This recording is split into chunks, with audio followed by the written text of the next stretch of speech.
Good morning, everyone. My name is Veena Krish. I'm a PhD student at Stony Brook University in New York, and I'll be talking today about attacks on biosignal authentication systems. Apart from those of us at Stony Brook, this is also done along with some collaborators at King's College London. So our story today starts with the first word of the title of this presentation, which was biosignal. I'll be talking specifically about biosignals in the sense that these are time series waveforms that are biomarkers of cardiovascular health. And these are things that we can collect from all sorts of wearable devices. So every smartwatch, fitness tracker, lots of devices out there that can get this type of data. They don't collect all the same thing, nor the same type of any particular waveform. There are lots of different types of waveforms in the suite. You may be most familiar with ECGs or EKGs are the same thing, used to diagnose heart conditions, or PPGs, which are pulse waves, and those are typically used to get pulse rate from things like Fitbits, stuff like that. But there are other types that are mainly differentiated based off of what kind of sensor is collecting the data, where they're collected, specifically SCG, BCG, for example. These are collected from accelerometers.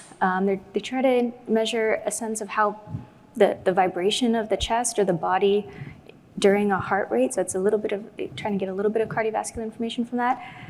There's a lot of emerging work on passive, remote, kind of surveillance-based way to get cardiovascular waveforms. But ultimately, there are lots of these types of signals, lots of devices, all collecting their own types. They're cheap, they're easy to acquire, they're everywhere. Everybody's wearing some sort of a device that's collecting some of this information. But why are we interested in this from a security perspective? Well, because the ubiquity of this type of data has motivated a corresponding interest in their use for user authentication. Basically, the idea that the same devices that you're wearing that are collecting this information for health tracking can be used to authenticate you.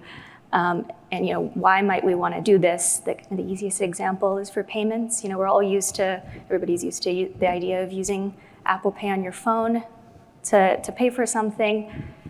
You can authenticate yourself with a form of biometrics, which is typically, in this instance, Face ID. It's an easy transition to expect people to want to be able to pay on their watch without their phone around at all, without wanting to have to input a PIN or anything like that, but have the watch itself collect a form of biometric data that can then authenticate the payment. And so that's a little bit of the why. Who is interested in this? We're seeing patents being filed by the big companies indicating that there's, people are thinking about this. We're seeing startups going full steam ahead, developing things like APIs to make it easier for application developers to just bring in some of these biosignal authentication systems for their use. A real example is that a little while ago, MasterCard piloted this program where they gave participants a wristband similar to a smartwatch that collects ECG data, and in order to log into their banking app on their phone, as a second form of authentication, they had to collect a snippet of ECG, and that was it's pretty interesting. And then a bit of technical background. So that was the why and the who. This is the how. It's like any other biometric system where first the user has to enroll themselves by providing a snippet of whatever type of biosignal is being expected by the system. That template is stored for later use. It's not actually really the raw signal, but perhaps features extracted from it or a fine-tuned model or something like that. And then when they want to authenticate themselves, that template is retrieved, compared against a new snippet that gets collected, and then the system decides whether to accept the user or not. So that was all the background. There are a handful of assumptions that we need to be true in order for all of this to work well.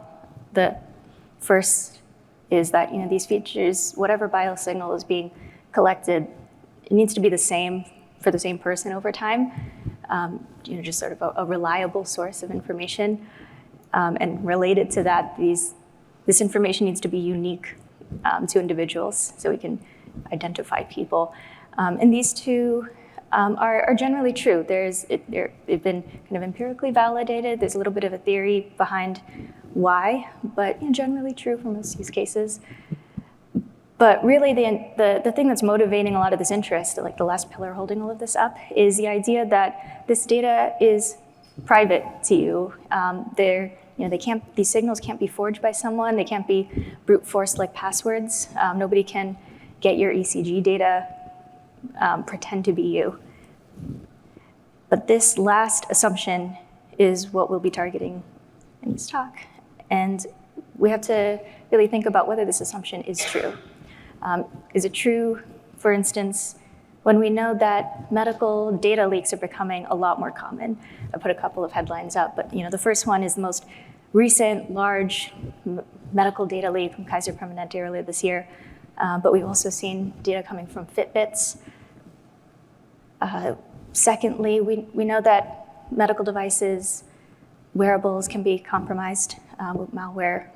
There have been real instances in the past of wearables and more serious devices like we heard earlier this morning, like insulin pumps and pacemakers being compromised. So that's potentially a way that somebody can get some medical data from you. The third interesting area is there's a lot of emerging research on how to get some of this data remotely. So basically from videos. This is a picture from one of the big papers in this field about how to go from videos of people to an estimate of their pulse waveforms. This is still an evolving area of research, and I'll come back to this later in this talk. But ultimately, I think we can safely disregard the assumption that your medical data is private in some sense. Or in any sense. Just a brief aside, I'm kind of ignoring, obviously, the trivial case of, if you're using a particular device, it's collecting, one particular type of data, that device gets hacked, somebody can, replay maybe some of that data for authentication. That's a sort of trivial case. We're really trying to understand more if somebody has access to some of this data from one of these sources, what's really the scope of harm that can be caused? Is it possible that we can't trust any of these systems? Which is a little hint of what I will get to. And that brings me to what we're introducing in this paper, BioForge, really an attack on all cardiovascular biosignal-based authentication systems using some sort of more easily obtained data. This is a diagram again from how this type of system would work, where instead of having the signal come from a particular person, you can think of this as a spoofing attack. We're getting some sort of data that's more easily obtained, developing a model that can translate that signal to one that is used in a particular authentication system. And this model is key to this whole type of attack. I'll go through the main components here, but ultimately we've got one type of source signal, one type of target signal. For example, maybe the source is one of those signals that come from an accelerometer. The target is EKG. And this is a little unintuitive, how do you possibly go from accelerometer data to EKG? But we took inspiration from work on image-to-image translation. If you've seen these examples of recreate this photo in the style of if Van Gogh had painted it. That's where this general architecture comes from. It's called a cyclogan. Some important parts to this are that this doesn't require pairs of supervised training data. We don't have necessarily simultaneously recorded samples of both the accelerometer and the EKG data. And we're able to get around this by training two generators, actually one that goes from the source to the target, one that goes back. We expect that the input and output after the whole cycle will be similar, so that gives us something to go off of, even if we don't know that's the ground truth target. Because these are time series waves, we've also got time and frequency-based discriminators.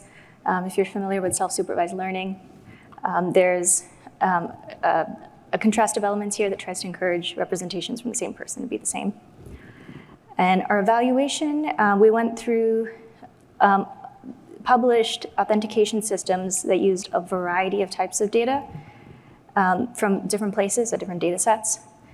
Looked at a lot of different types of algorithms, so most are deep learning, but not all of them. And of the deep learning ones, lots of different types of architectures.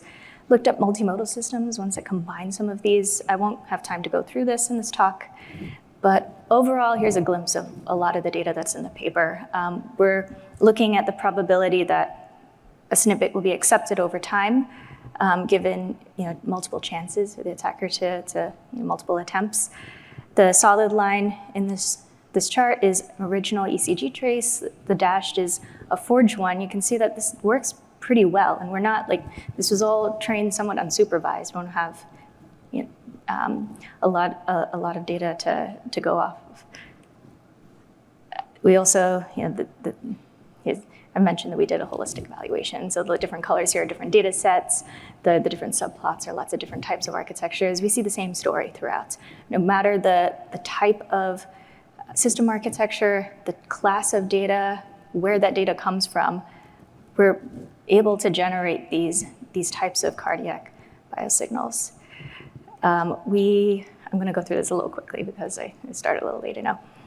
But we also looked at generating this whole thing from video. So like I mentioned earlier, we can go from video snippets of somebody to an estimate of their pulse wave. That's typically done by looking at the fluctuation of red in the person's face to get an idea of blood flow, to an ECG or that accelerometer-based data, and break systems that use that as the modality. Again, a glimpse of the same type of results. The dashed lines, these are all different systems, but the dashed lines are the forged data. And overall, I just wanted to impart that these types of authentication systems, they're really attractive because everybody has some device that's collecting this data. But we cannot rely on the secrecy of this type of data in order to move forward with this. If you are interested, you could check out the QR code goes to a GitHub repo. Please check out the paper, and I'm happy to take your questions. Thanks.